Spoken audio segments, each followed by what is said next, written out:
Hello and welcome to another episode of Room for Seconds. I'm Justin Egan with Craveworthy Brands, introducing this week's amazing episode. Today, folks, we catch up with Gregg Majewski as he talks to Shawn, Walchef, the host of Restaurant Influencers, a podcast produced in partnership with Entrepreneur Magazine. Shawn and Gregg are both deeply passionate about the restaurant industry. It's super clear when you listen to them talk. They've really just made it their mission to share the most impactful topics and insights that are going to truly make an immediate impact to your success. That's why no restaurant leader or marketer or brand builder should ever miss this episode. So let's get into it. Here are the 3 big takeaways from today's conversation. Don't underestimate the power of being number 2. While working for Jimmy John's, Gregg Majewski knew there was stiff industry competition. There wasn't much he could do about overtaking the number 1 spot, but the company could continue to focus inward and bring forth a consistently better product.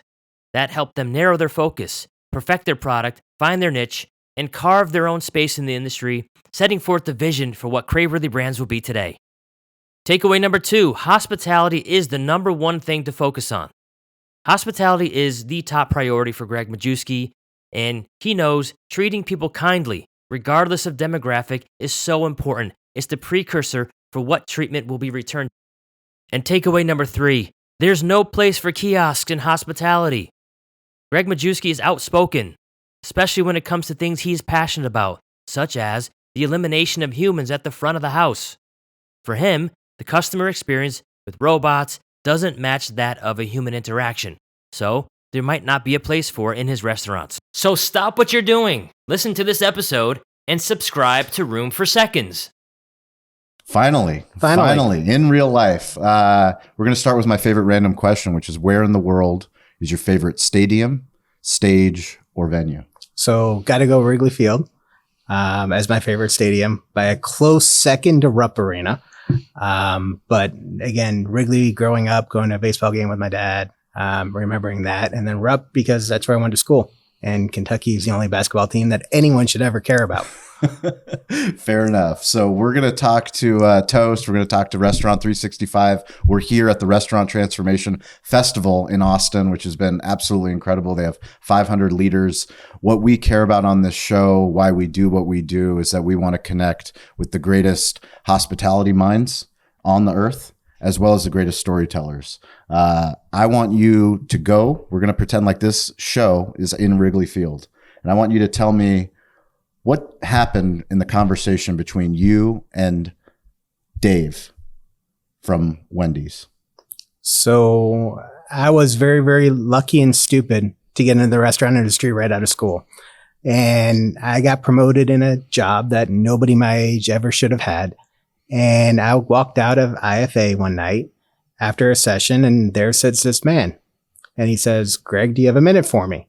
And I looked at him knowing who he was, and my mouth sort of fell down. I said, "Of course, Mr. Thomas, I have a minute for you." He goes, "Well, let's go have a cup of coffee." And he took me down and said, "Hey, I know you're in a tough position. I know you've sort of been thrown to the wolves, but I'd like to mentor you." And I looked at him and I looked at him and I did not know what to say. And he came in and first thing he said, he goes, "But if you do this, you've got to promise me down the line, you do this for everybody else." And I go, "Okay, no problem." At that point, I didn't think I'd ever be in the restaurant industry for 26 years. So, okay. And, and then he told me the story that back in the day, they all did these things. And the old timers all got together and they all helped each other and they all were very, very vocal with each other, giving each other advice. And it was the best thing that they did because nobody understood the problems they were going through except each other. Because there's only so many CEOs and there's only so many presidents of restaurant companies. And he goes, make them your best friend. Because one day you're going to have a question, you're not going to know how to do something, and you're going to need somebody else to tell you what they did to fix that problem. And he goes, and do it for everybody. And then he made the comment, except Ray Kroc. And the founder of McDonald's. And again, for the next 2.5 years, he called me every other week to check in on me and give me advice. No payments, no nothing. Just he called you. He called me. You didn't even call him. Do you have any stories or any lessons that he taught you along the way? It was always about, he always stressed hospitality, and he always stressed that, hey, you got to have the best food and the best product, and you got to do it different than everybody else. And you've got to be real, and you got to build a culture. And that's exactly what we always talked about day in and day out. Those were the things that he beat into me. And it was no different than what Jimmy talked about too. Jimmy said it just a little differently. I say it a little differently than both of them, but the restaurant industry is so easy. If you do the basics, which is be hospitable, serve great food, take care of your customers, have a culture where your team thrives, and then execute. And if you can do those things, any restaurant can be successful. The problem is that we all miss certain points of that at certain times. Yeah, you're going to fail because you have a bad location and this and that. Doesn't mean the brand's bad, but you can overcome all of that if you put all the pieces together. I mean, look at your story. Look what you've had to do. Barbecue media company. Right. But I mean, there's things that come out of it that can lead to greatness for everybody. Yeah, I heard on a podcast, Tim Ferriss was interviewing Danny Meyer, and he said what they teach at Union Square Hospitality is ABCD. Always be collecting the dots so that you can always be connecting the dots. Mm-hmm. And if you don't go and do things like participate in this or mentor someone, I mean, it's funny, the mentor-mentee relationship, because sometimes when you mentor someone, you actually learn more than the actual mentee. I'm sure Dave probably learned more by working with you. Oh, I'm sure he laughed his butt off at me. I mean, I was 22. I mean, there's so many mistakes that I made. But he picked you. You got to give yourself a little bit of credit. Yeah, he picked me. He picked you. He could have picked any other executive up and comer. There was something in you that he saw and he believed in. Yeah, I was crazy enough to take the job. You were crazy enough to take the job. And I mean, I loved what we did, and I was passionate, and I knew that the only way I was going to compete with everybody else in this industry was if I outworked them. Yeah. So, I mean, I was a hustler. We worked hard, and I mean, there was nothing that we didn't do or would do. I mean, hey, when I got the opportunity to learn ops at Jimmy John's, Bob Norman, who was the GM of the restaurant, was training me, and we played a game. We worked night shift because that's when he worked. His store was busiest at night, and he had to work night shift. Night shift at Jimmy John's ended about 4 a.m. And so we got there at 5 like we were supposed to. The next day we would get there at 4:30. The next day at 4 because I wanted to beat him and show that I was better. By the end of training, we were going back to the hotel. I was showering. I was going back, sleeping in my car, and putting the key in the door with him at 7 o'clock in the morning to bake bread and work open to close because I wanted to prove that a financial guy could run a restaurant and that they needed to believe in me and follow me and do the things that we did. And at the end of training, he looked at me and he said, "I'll do whatever you ask. You kept up with me." But it was because we did something stupid, worked open to close. Yes. But if you don't ever work open to close in the restaurant industry, you've never worked in the restaurant industry. 100%. It's funny. I'm fortunate that because of this crazy show and all the content that we've done, I interviewed Nick Hardwick, who is the Pro Bowl center for the San Diego Chargers. And he told me a similar story of how Phillip Rivers and Eric Weddle would push him. So Phillip Rivers, a quarterback for the Chargers, but they would always figure out who was going to get there earlier. And it's something about that consistent, persistent pursuit of your potential. When you think about working hard, is that in your DNA or did you learn it from someone? I learned it from my dad. My dad was a self-made entrepreneur, did a job shop. And I remember growing up that he wasn't home and that he would come home then for dinner, eat dinner with us, and then go back to work. And that would be the only time that I saw him. And I didn't have him coaching baseball. I didn't have him doing those type of things until I was older. And then he coached my first team, when I was in a sophomore in high school or something like that. Really? But I never got that. And then I looked at my brother and sister and he was always there. And it was just a different point of his life that he was able to. But he worked harder than everybody else, didn't go to college, built a company, and is now considered one of the biggest job shops in America. But he did that from outworking everybody. Didn't have the degree, didn't have any of that, just put his butt on the line and said, "I'm going to make it happen." Had the machines in our garage when he first started. And we have pictures of him out in the garage milling on a CNC machine, little bench press, doing a side job in the garage. And I mean, those things have been engraved in me since then. And I just realized that if I wanted to do it, I had to work harder. I'm not the smartest person, nor should I be. But I know that I believe in people. I work harder than anyone, and I'll do anything that's necessary to make it happen. No matter how hard I try, how hard I fail, how hard it hurts, we're not going to give up until we get to the results that we need. And if I can do that, then my team can do that. And then they believe that they can do it.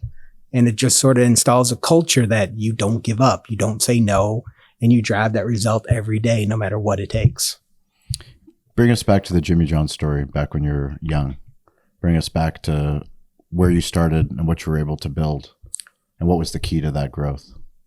The key to the growth was truly, well, let's start back. I mean, so I had no clue what Jimmy John's was. No idea. And I was on my way to go to Arthur Andersen International Tax Forensic Accounting. I was one of 2 hires that were hired for the job. And the way they did the interview was you got put in a room and you had to find the fraud. And you had to find the fraud. You had to find the fraud. And if you found the fraud, you moved on to the interview. And if you didn't, you were out. 3 people that year found the fraud. I was one of 3 out of I don't know how many. And I was one of 2 hires. And, you know, it was great going. Didn't want to do anything. This was going to be it. Cakewalk. From there, I could take any job with any company I wanted. And they'd go say, take the semester off. What? I had to pay for school. I had to work to put myself through school. It's all I knew how to do. Mm-hmm. I sent my resume out, and a guy by the name of Jimmy called me. No clue who he was. Hey, this is Jimmy. Where'd you send your resume out to? I just gave it to a couple of people, and they gave it out, and somehow he got it. No clue. The old Indeed? Basically, handed to everybody. And no clue how he got it. And he called and said, hey, I'd like to talk to you about a job. And I'm like, okay, great. Listen. Yeah. No clue. Hey, I'm Jimmy John. Who? And he looked and he goes, Jimmy John, of Jimmy John's. I have no clue what you're talking about. Yeah. No idea. I'm like, all right, I'll talk. And we then talked and sort of hit it off, and he offered me an internship. And at that time he had 30 restaurants when I started as an intern. We hit it off over the course of the first 3 months of the internship. Not even, it was like 8 weeks. He then offered me a controller job, and I took it and told Arthur Andersen no, which was a great decision because everyone knows what happened to them. And after that, 8 weeks later, our operators all left. That's when I drove to Lafayette, became then CFO, and then COO, then CEO, and sort of got from that point on. And I mean, it was an incredible ride, and was in the right space at the right time, is what I always tell myself. And then I'd look back and I go, I must have done something right to have him trust me enough with the keys to his company like he did. And sure enough, we did, and we did great. And it was funny. You asked about what had the growth is that because of my accounting background, we created a ad, and Jimmy always wanted to brag about how great he was. And so we came up with an ad that put our AUVs out, and then put our food costs and put our labor. And we took a full page ad in Nation's Restaurant News, because actually back then, everybody was still reading that thing. And after we did that, all of a sudden sales started hitting. And because we were bolder, we knew we could kick the crap out of Subway's numbers and everyone else's numbers because our numbers were so good.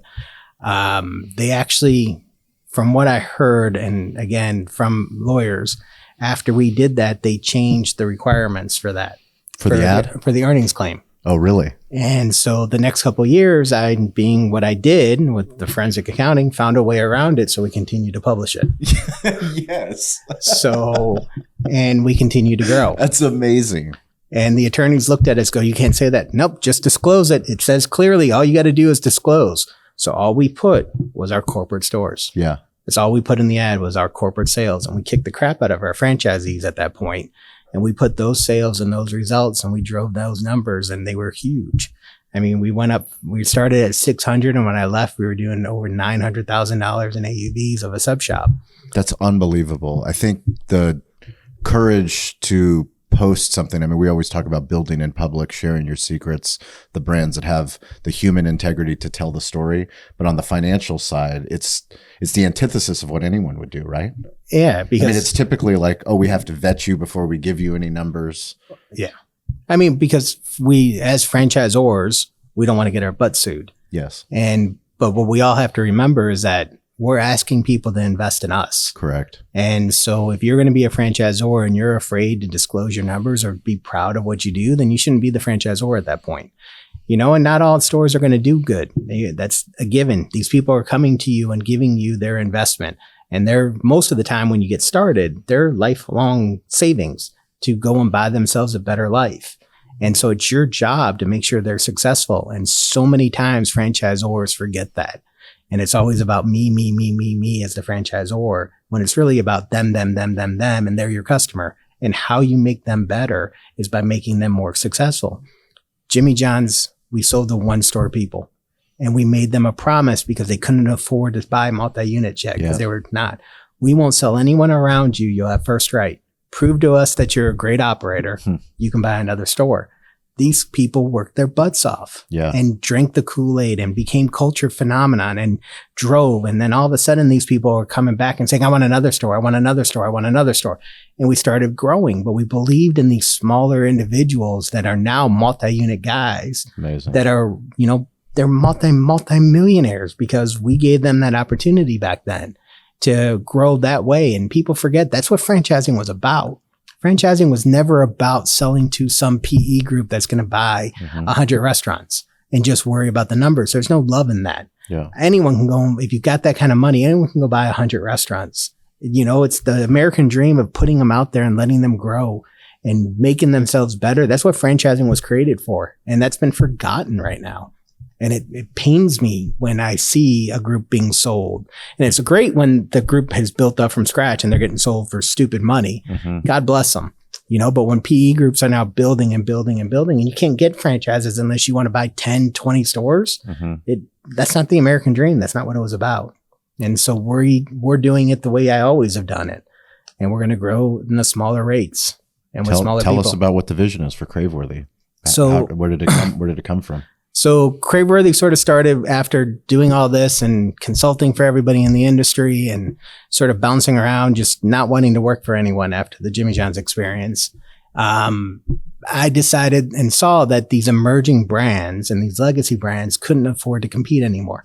And so it's real hard to go after the Rourkes and the Inspires and the Yums of today, Focus and so on down the line, because you can't get the talent that you need. So all these emerging brands sort of flounder. Yeah, every once in a while you'll see someone shoot up and do huge, but it wasn't happening with the regularity that it was back before, or even back before me.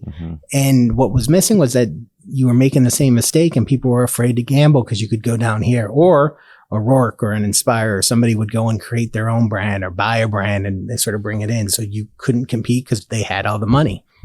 I wanted to create a platform that allowed these emerging brands that level of talent and that they can come in and compete against these bigger ones and not make the same mistakes that you would make growing up. It's sort of the Dave Thomas back to me. You give back to the people that I'm giving you at that time and sort of help them be more successful. So we started acquiring emerging brands and legacy brands. We have 7 announced today. By the end of this year, there'll be 12 announced. Wow. And we'll be franchising all 12 of them by the middle of next year. But our goal is to sell the American dream, to allow people an opportunity to build their wealth by doing something they love with people that believe in them and want to make them successful. And our job and our whole mantra is we have to make our franchisees successful. We have to make them, we want to make them millionaires, and over again. And that's such a big deal for me because, at Jimmy, you'll hear Jimmy say it all the time, how many millionaires he created. Yeah. And he did. He created a ton of them, an absolute ton. And I was lucky enough that he can say that he made me a millionaire. But I want to provide that same level of opportunity for everyone. So we took it a step farther. If you work for any of my brands, any of them, for 3 years, you can get a franchise and not pay royalty for 2 years. Wow. And that's my gift to make sure they can have their first step in trying to become a millionaire. I want that American dream to follow. And if they're great operators and they work for me for 3 years, I know sure as hell that when they open up their restaurant, they're going to run it better than they ran their own with me. And if they were still there after 3 years, they did a good job. They're going to be successful. And then I can help them continue to grow. How did you select the brands that you believe in? So the brands that we've sort of found have to have a white space, have to have craveable food, obviously, and that's in the name, but have to have either a giant or white space that I can go and be the number 2 guy. So for example, with Wing and On, there's a lot of wing players, but there's one giant. Wingstop is the giant. Everybody can say that. They've done all the work. They've educated people on wings at home, delivered. They've done all the hard work. Now you just got to go be number two. How do you be number two? Have a better product, have something that's craveable, and get it in the hands and then take them out because you're the better option. No different than what Jimmy John's was. Subway sucked. Yeah. Still sucks. And I appreciate the honesty. and Jimmy John's was able to be the number two sandwich. Yeah. And then we offered something different. We delivered it and we were faster. So we became convenient to everyone. And that allowed us to be the number two sandwich concept. Number two is great. It's worth billions of dollars. Yeah. In this industry, you don't have to be number one all the time. So find something that's out there that's exciting that people like, and then just find a way to do it better. But the food's got to be key. I've never heard that perspective to go after number two. It's very, now that you say it, it's very smart. It's a very smart way to look at it. Because once you get there, you already know that the quality that you provide, the hospitality that you provide, and everything that you provide is going to put you over the edge. Correct. I'm Gregg Majewski, and I've been a multi-unit operator for 26 years. I know how great it feels owning the right franchise brand, but choosing the right franchisor feels even better. At Craveworthy Brands, our hospitality-driven culture sets us apart because we're invested in your success at every single stage of your journey. We're operators alongside you, paving the way forward to give you a head start on greatness. Start your franchise journey at craveworthybrands.com. Tell me about hospitality. For me, it's something that it's in our DNA. It's something that we see everywhere in the world around us. We realize that every business is in the hospitality business. People just don't know it.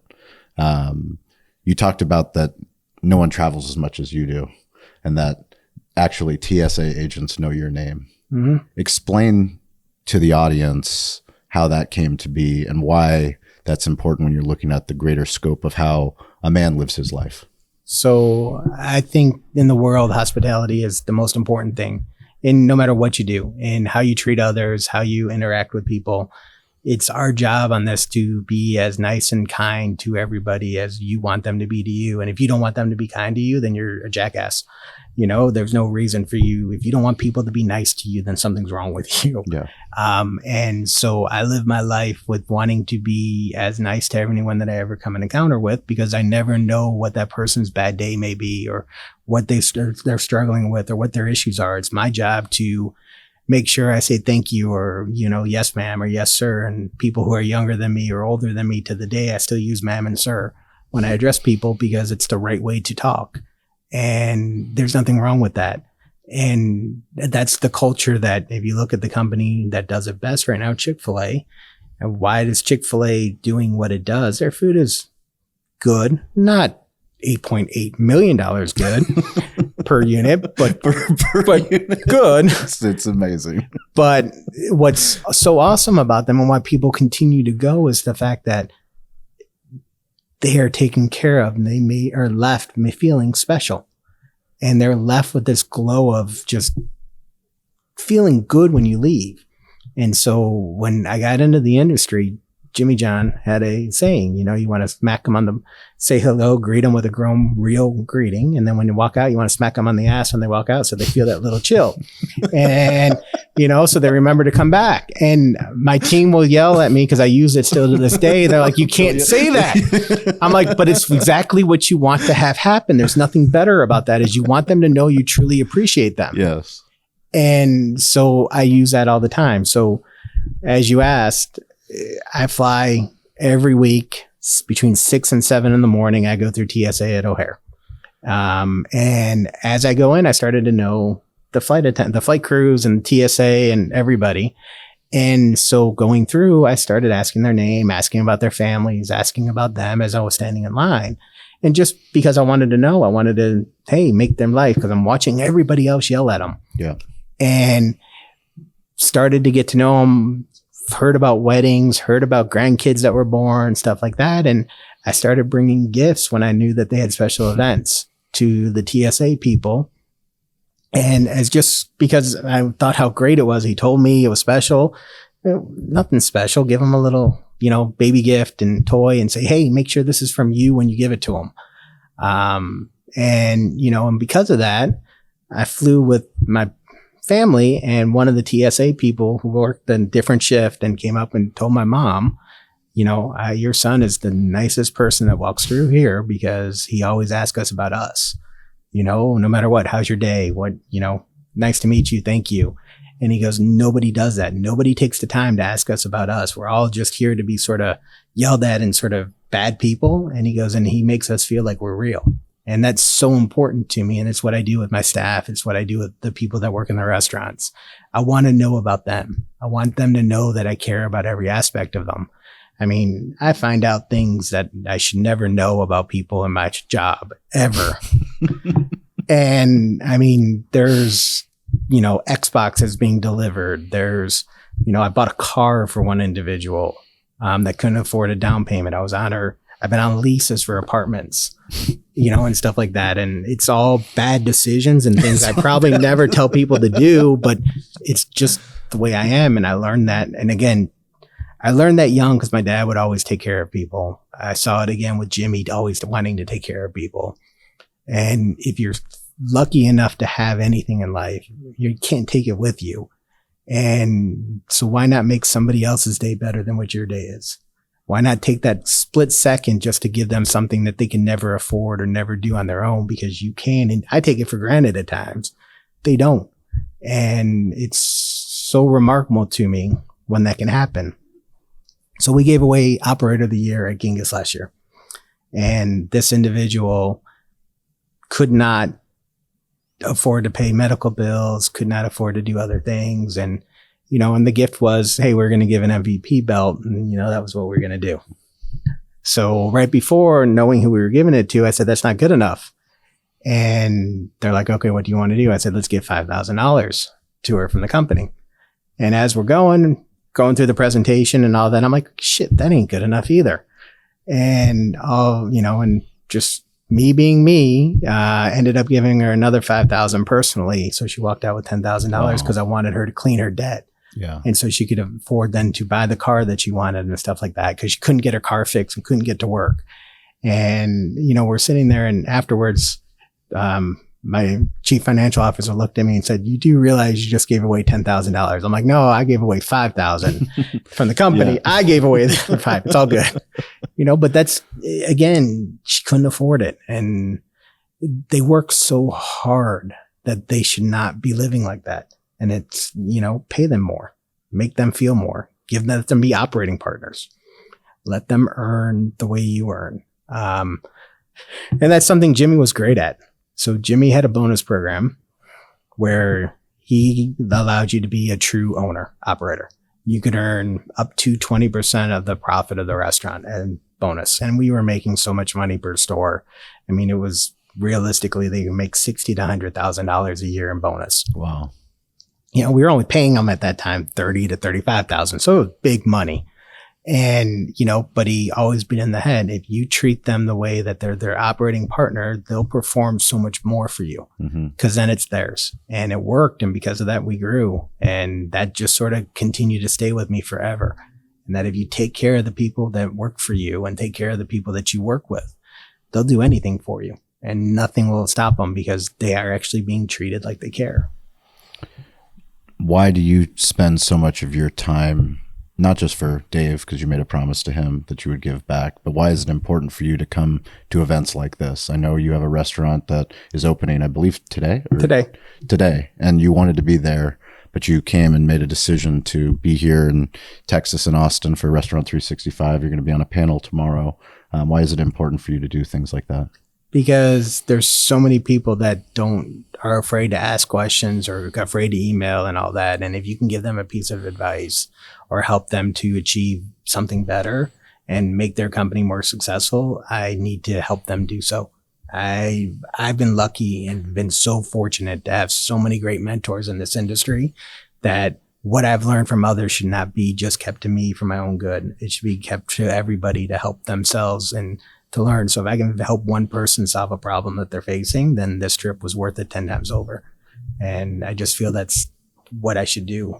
I'm lucky. Will you ever retire? Never.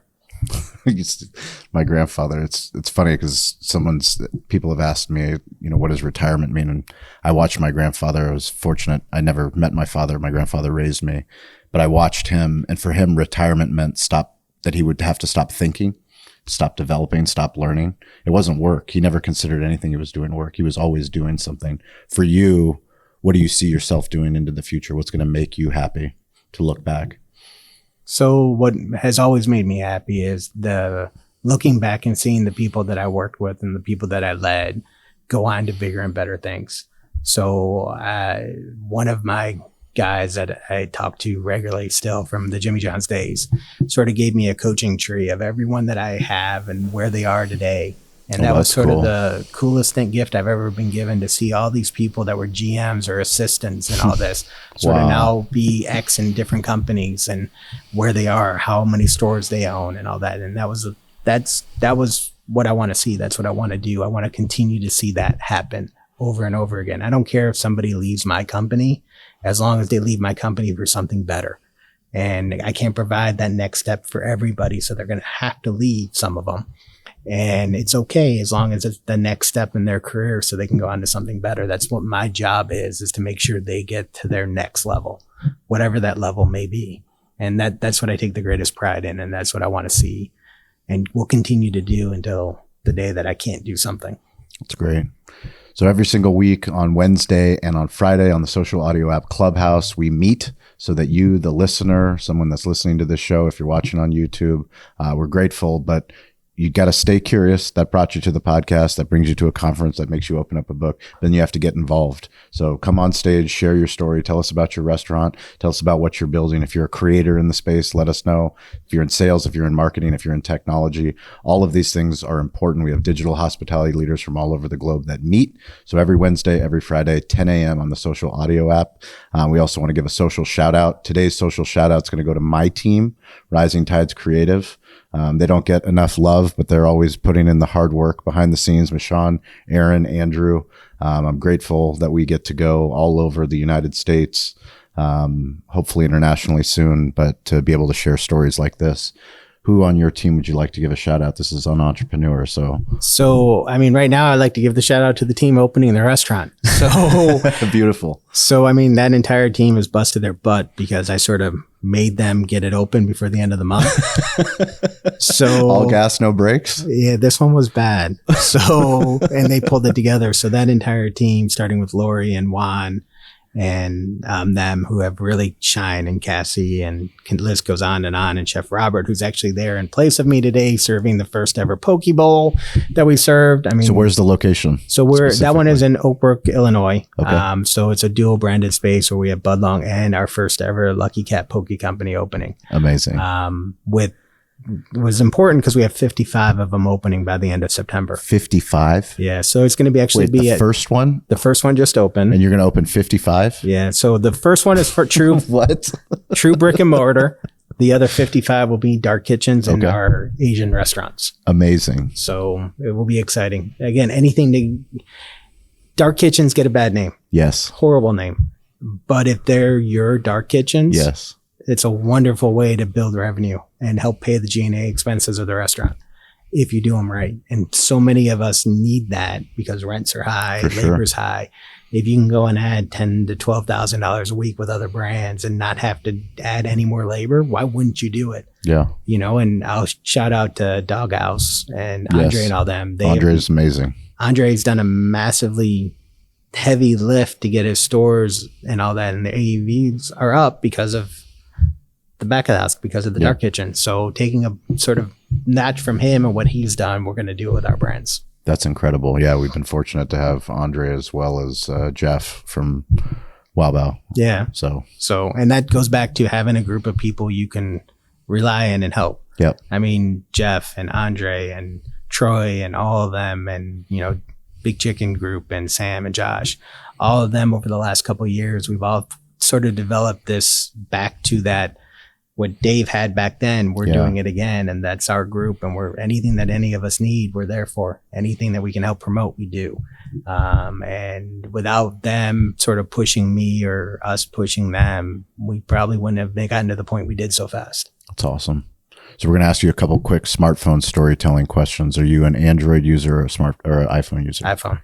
Latest version or always the latest version? Because the battery sucks after the new one comes out. There's something about that damn phone. The second the new phone gets announced, that just tanks. Do you prefer photos or videos? Photos. Photos. Do you prefer text or email? Text. Email or Slack? I just started using Slack, so still email. Still email. Do you prefer? How do you listen to music?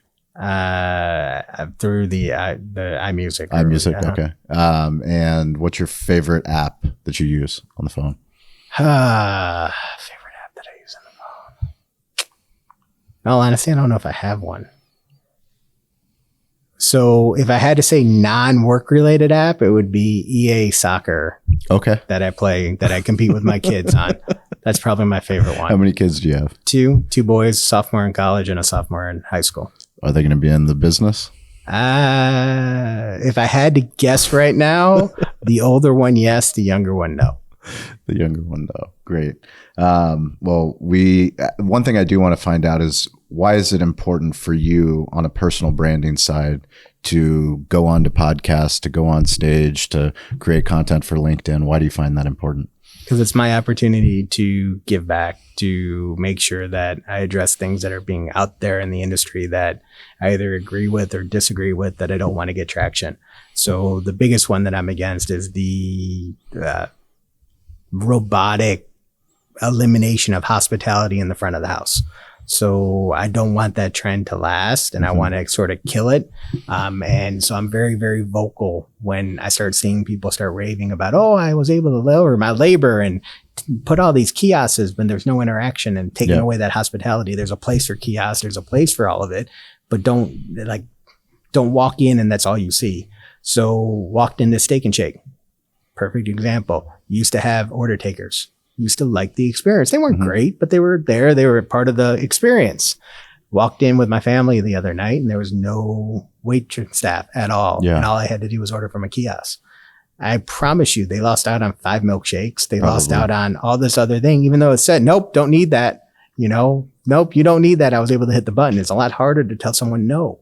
You don't miss out on that experience. So I'm very vocal on stuff that I want to go and not go. And I think that's part of my job. It's part of what I do. And I also do it because I want people to know that there are people in this industry that truly want hospitality to sort of be the focal point, and that good food and great hospitality are the way it should work. And I don't want that lost. So that's just what I like to do. I applaud you for doing it. We put on this show to have more founders out there telling stories. It's important. Special thanks to Restaurant 365 for hosting this incredible event. They have upcoming restaurant transformation tour events in Chicago as well as New York. You can find out more about them on Restaurant 365's website. If you want to connect with me, it's at Shawn P. Walchef, SHAWN PWALCHEF. That is on all the platforms. Gregg, how can people get in touch with you? So Gregg at craveworthybrands.com. I'm on LinkedIn. I'm on Instagram now. I found out. You're on Instagram. 100%. And Twitter. So find us any which way. You're on X. Yes. As of last week, X. Yeah, as of last week. Well, thank you, Gregg. We appreciate it. And we're grateful that of all the work that you do and that you're continuing to give back. Well, thank you for having me. Absolutely. This was fun. Hey viewers, thanks again for supporting Room for Seconds. If you found this episode inspiring, interesting, or any bit informative, please hit that little subscribe button down at the bottom so you never miss an episode. In my 26 years in this amazing industry, I've been blessed with incredible mentorship. This show is my way of giving back. Follow me on LinkedIn, search Gregg Majewski, on Twitter, at Gregg_Majewski. If you still have room for more, visit our website at media.craveworthybrands.com. You'll find more videos, shows, notes, blogs, resources, and an easy way to get in touch with the Craveworthy Brands team. I'm your host, Gregg Majewski. Thanks again for tuning in to Room for Seconds.